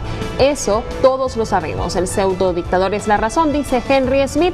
El mismo tiempo que utilizaron para drenar los votos rurales en el fraude electoral reciente es el mismo que necesitan para facturar y que les concuerda la información. En otras palabras, están cuadrando el dinero. Miguel Zelaya: la respuesta es simple, ahí no viene nada completo, seguido algo que puede ser utilizado pronto. En otras palabras, la realidad es que el dinero sí desapareció y ningún hospital de esos prometidos tendremos. Es una corrupción voraz y genocida, dice. Cuando el saqueo se convierte en el modo de vida de un grupo de hombres en una sociedad, no tardarán en crear un sistema legal que lo autorice y un código moral que lo glorifique. Un último mensaje, Vicente Hernández: sencillo, corrupción, anormalidades, compras amañadas, sobrevaloradas, pero está fácil aclarar. La banca está por medio, dice, solo es darle seguimiento al dinero a las transacciones nacionales e internacionales. Vamos a una breve pausa comercial, ya regresamos en la recta final de Frente a Frente. Permíteme solo un minuto y vamos al... Este es un tema que sigue discutiéndose en varios países donde ha habido rebrotes. Y esto más, y en algunas regiones en Europa, hay que admitirlo, Gustavo, se han tenido que cerrar algunas ciudades como Lérida, por ejemplo, allá en Cataluña, porque hubo un rebrote. Entonces, ¿qué hacer? Entre perder más de 500,000 de empleos, que mueran el 41% de las empresas por la situación económica que atraviesan, y el riesgo de los contagios que asumen los médicos o algunos médicos, se suscitaría si se abre la economía fase 1, 2 y 3. Gustavo. Gracias. Bueno, aquí ya el nivel de decisiones tiene que ser distinto, Renato. Necesitamos, en este caso, de los mejores hondureños, y yo quiero dejarlo esto en la mesa.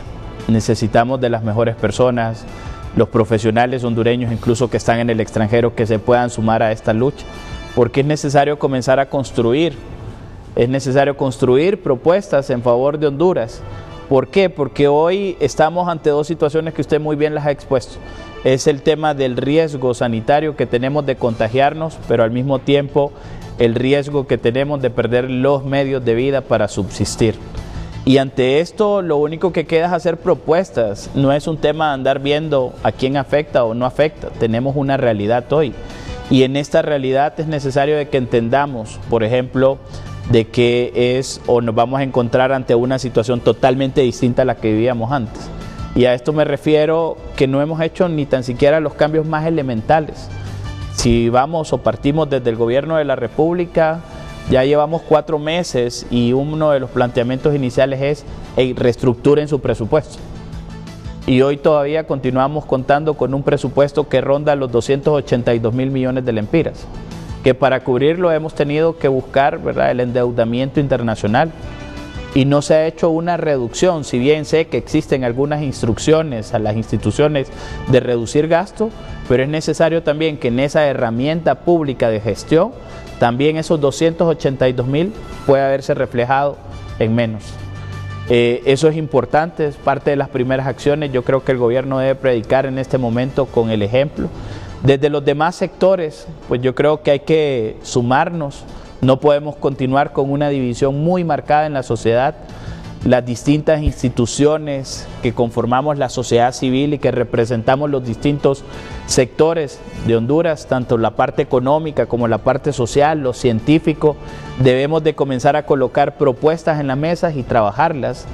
Con la universidad se ha venido trabajando, pero hay que profundizar aún mucho más No podemos continuar tampoco, Renato, y esto lo digo ya por tema de convivencia, presentando propuestas y que las propuestas sean posteriormente simplemente por simpatía o no destruidas.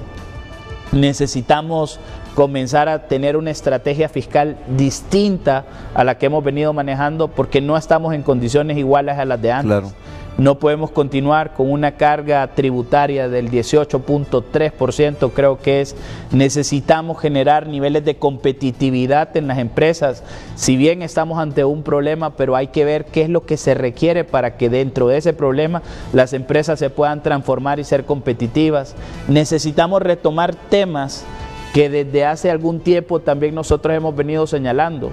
Hoy yo he estado aquí también en su programa hablando de lo que es la formación técnica profesional, del futuro del trabajo, y yo creo que hoy ya este tema de la tecnología nos superó por completo. De inmediato, antes acostumbrados totalmente a tener reuniones presenciales, hoy todas las reuniones son virtuales. Sí. Necesitamos desarrollar capacidades en los jóvenes, en las personas que así lo deseen también, para que reconviertan y no puedan perder empleos. Porque después de esto, Renato, nos hemos dado cuenta también que el teletrabajo funciona. Y es más, la gente a veces hasta es más productiva con el teletrabajo y vamos a necesitar reconvertir las capacidades de las personas. Necesitamos para una verdadera reactivación económica estímulos. No podemos permitir que las empresas continúen cerrando. Cada empresa que se cierra son pérdidas de empleo y al mismo tiempo cuando perdemos empleo perdemos vida. ¿Por qué lo digo? Porque la persona que se queda sin el empleo, y se lo comentaba usted en la pausa, ¿qué está ocurriendo con todos aquellos empleos indirectos? De repente en los restaurantes, el mesero que ya no lo necesitamos porque todo es a domicilio, desde la persona que cuidaba los vehículos afuera de estos lugares, que era un empleo indirecto, ¿verdad? Si bien subempleo, pero era su fuente de ingreso. Entonces la gran pregunta es, ¿qué está haciendo esta gente? Que no tiene protección ni cobertura de la seguridad social, que no tiene un empleador que de repente le esté dando la mano o que no trabaja con el gobierno. Y así es la situación de cerca de 1 millón, si no es que más, de hondureños. Son 2 millones que viven en la informalidad y en este momento posiblemente haya más de 1 millón de hondureños que no están percibiendo ningún tipo de ingreso. Eso lo único que nos va a hacer es sumirnos más en la pobreza, tener menos oportunidades para sobresalir y ahí se agravan todos los problemas que ya conocemos: educación, seguridad, salud. Y lo estamos viendo aquí en las calles de la ciudad y en las carreteras. Cada día más gente pidiendo en las carreteras y en las calles. Miren, y con una violación al código de la niñez brutal. Niños recién nacidos asoleándose o debajo de los puentes para protegerse de la lluvia cuando ésta cae. Madres, niñas madres, ahí con los hipotíos en los brazos y con los niños ahí en la mediana, arriesgándose a que lo atropelle un vehículo. Yo cada día miro más gente pidiendo en las calles. Comisionado de los Derechos Humanos, Comisionado Nacional de los Derechos Humanos, ¿qué sugiere? Mire qué disyuntiva esta. La pérdida de empleos, la quiebra de empresas, los riesgos de contagios en momento en que estamos pasando una situación gravísima, sobre todo en las principales ciudades. ¿Hacia dónde debemos caminar para que no quiebren las empresas, para que no haya más desempleo, pero también para que no haya más contagios y aplanemos la curva? ¿Cómo debemos reaccionar? ¿Qué camino debemos seguir? ¿Qué piensa el CONADE? Después de la pausa.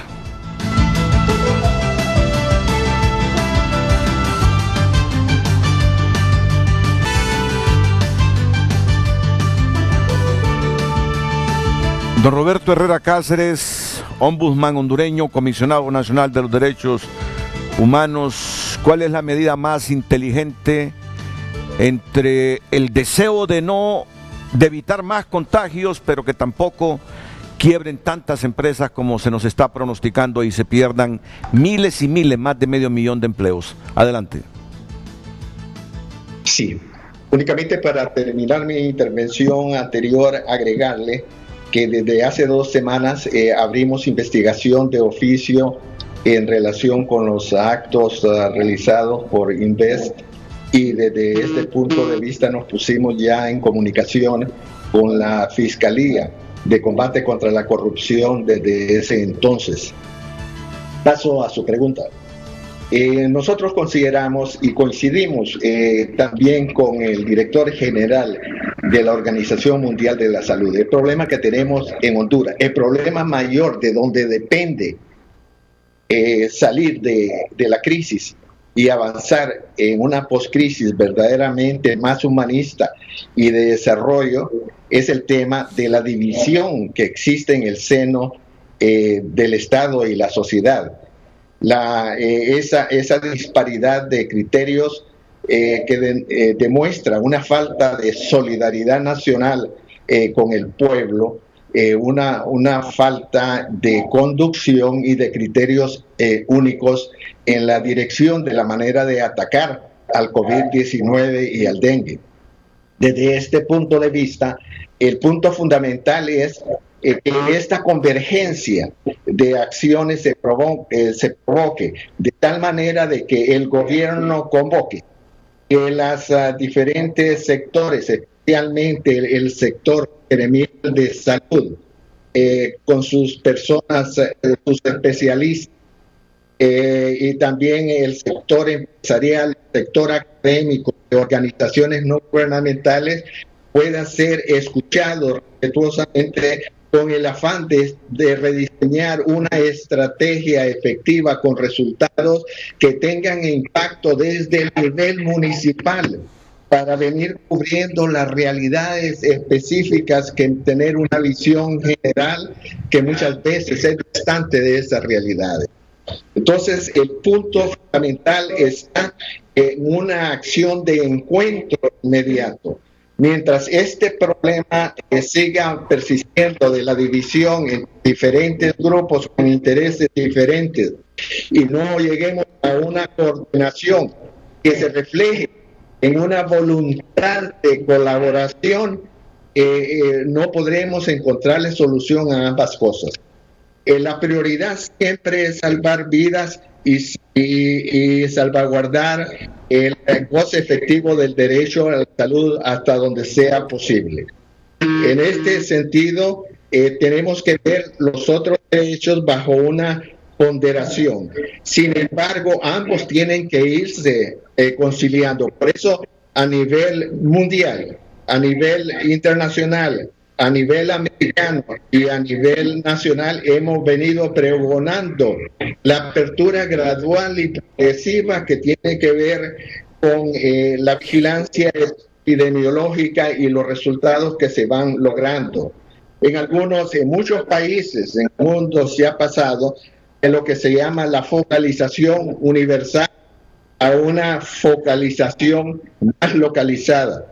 Y esto implica una serie de medidas que van permitiendo esa apertura gradual y progresiva. Pero para eso necesitamos tener una plataforma unida, un grupo unido de hombres y mujeres que están sustentando la acción y la toma de decisiones por parte del Estado bajo la coordinación, bajo la rectoría de la Secretaría de Salud, pero una secretaría más fuerte en esa rectoría, con criterios únicos, ¿verdad? Y no criterios dispares, y de tal forma de que la población adquiera más confianza y que la vigilancia ciudadana sea más efectiva sobre todo esto.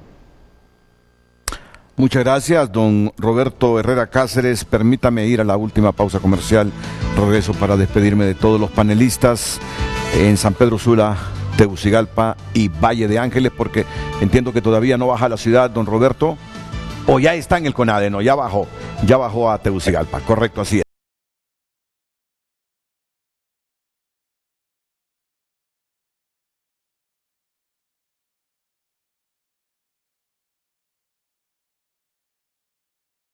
Nuestros invitados, muchas gracias, Gustavo Solórzano. Gracias a ustedes por la invitación y nuevamente, ¿verdad?, manifestarle a la población hondureña que lo que hemos venido haciendo desde lo interno del Consejo Directivo es construir la transparencia que merecemos todos los hondureños, y de igual manera que continuamos comprometidos con el tema de reapertura económica, pero también que se puedan alinear y trabajar en política de verdadera reactivación económica, tratando temas tributarios, normativas que vamos a necesitar para el futuro, como ser normativas laborales especiales, y todos estos temas que son importantes ya colocarlos en una mesa y comenzar a trabajar. Gracias de nuevo. Gracias a usted, don Roberto Herrera Cáceres, comisionado nacional de los derechos humanos. Muchas gracias, licenciado. En realidad solo quisiera concluir diciendo que exhorto al gobierno a que invite a todos los diferentes sectores sociales y empresariales para que concurran a un diálogo y una concertación urgente e inmediata. No podemos aceptar, no podemos tolerar que continúe aumentándose la cantidad de personas muertas y la cantidad de familias en sufrimiento. Es el momento de comenzar verdaderamente ya a atender con todas las fuerzas de la nación esta lucha y luego llegar nosotros a trabajar ya en la poscrisis. Muchas gracias. Igual a don José Raúl López, desde los estudios de Televicentro en San Pedro Sula. José Raúl. Muchas gracias por el espacio, por la oportunidad de expresarnos y transmitir las ideas. Esperamos que la aduana haga su trabajo expedito para poder salir rápido con estos hospitales que son de primera necesidad en medio de esta emergencia que nos agobia el día de hoy. Quisiera terminar dándole un saludo a todos mis colegas agentes de aduana que día con día están saliendo a hacer los trámites. Esto que acabamos de exponer hoy es lo que hace la gente de aduanas todos los días, tratar de agilizar los procesos, tratar de satisfacer a la aduana, y eso es lo correcto, porque tiene que haber transparencia tanto del lado privado como del lado del gobierno. Confiemos en Dios que vamos a tener una mejor Honduras y que cada quien hace su trabajo con responsabilidad. Un saludo y muchas gracias. Muchas gracias de nuevo a usted. Y me dice este empresario: aduanas debe pedir la póliza de exportación del país de origen. Ahí se declara el precio con el que se exportó, el detalle de lo que se exportó. No es difícil, aduanas los hace todos los días cuando sospecha sus evaluaciones. La factura que enviaron al banco que hizo la transferencia, la que viene, no es confiable porque la carga ya llegó. Bueno, en la nota ayer el Ministerio Público. Gracias, Gustavo, don Roberto, don Raúl, a todos ustedes, en especial dentro y fuera de la República. Las mañanas del 5 a continuación aquí en la pantalla Líder de Honduras.